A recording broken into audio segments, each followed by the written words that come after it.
Hey YouTube, what's up? In JT Sasuke, I'm here to bring you a video for Arrow. So this episode was action-packed and really cool. So I want to talk about the two big themes of this episode. The first one was Roy. So we get a return of Roy. The Team Arrow looking for a thief who's been stealing different things from tech companies, and he's been pretty good at evading people. Thea as well as Oliver caught the thief, which was Roy, on the roof. And because Thea got sick, she had to eventually end up, they had to let him go, basically. And later on, we end up finding out that, like I said, the thief is Roy. When they find that out, they end up finding out his next target, which is going to be Palmer Tech. And what he ends up doing is Felicity realizes that there's technology in his eye, so she tells Oliver to shoot him with an arrow to the chest that's antiseptic. So it kind of like puts him to sleep, making the person who gave him the contact think he's dead.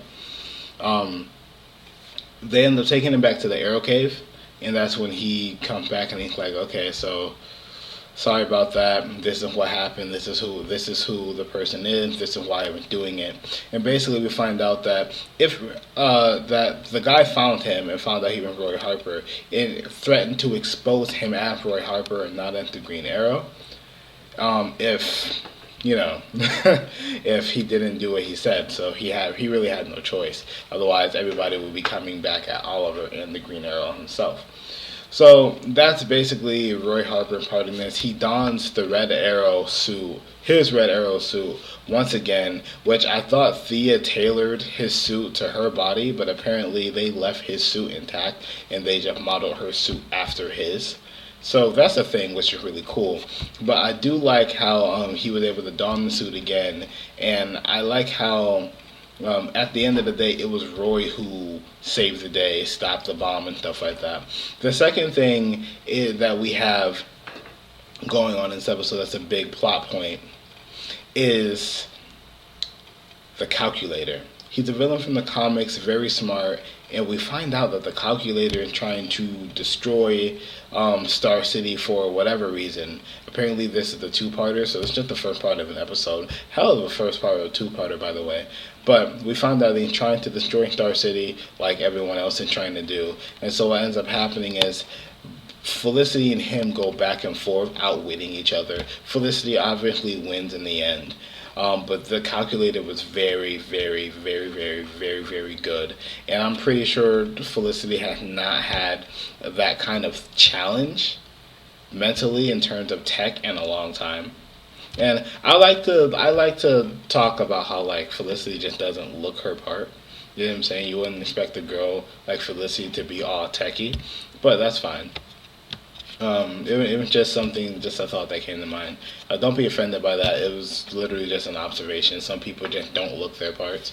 You have somebody who's, I don't know, extremely educated, you know what I'm saying, but they don't look it.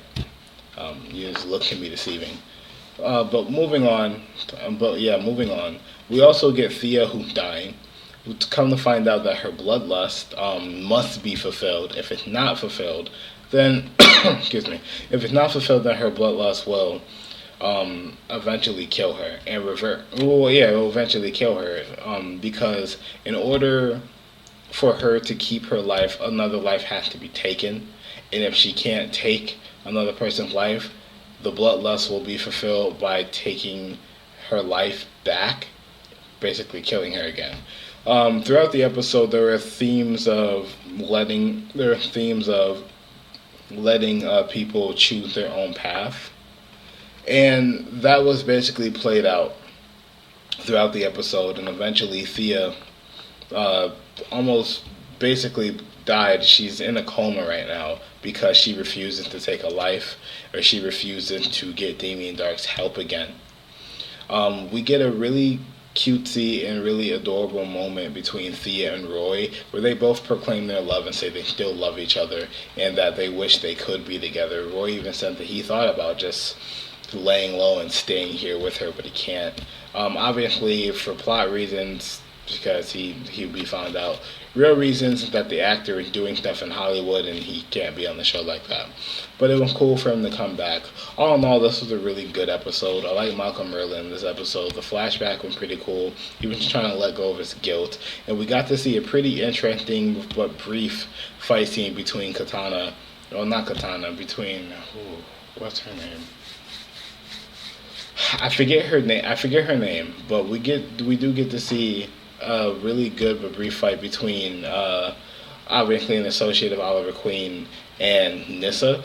And I was hoping that fight scene would be drawn out a little bit more. Honestly, I wanted to see them fight for longer before she laid down her sword and before Nyssa was like, "Look, this is what I'm trying to do. Listen to me. Listen to me, because that's something to do with Oliver Queen."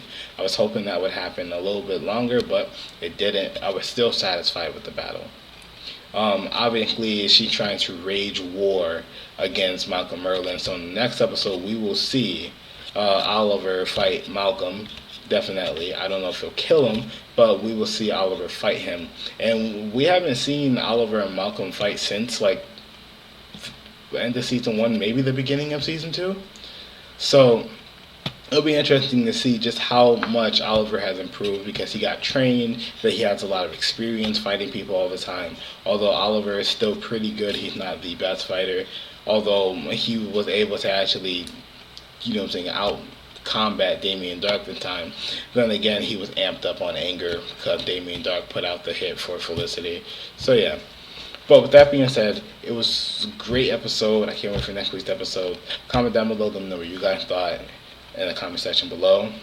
And subscribe to my channel for more Arrow content, alright? Peace.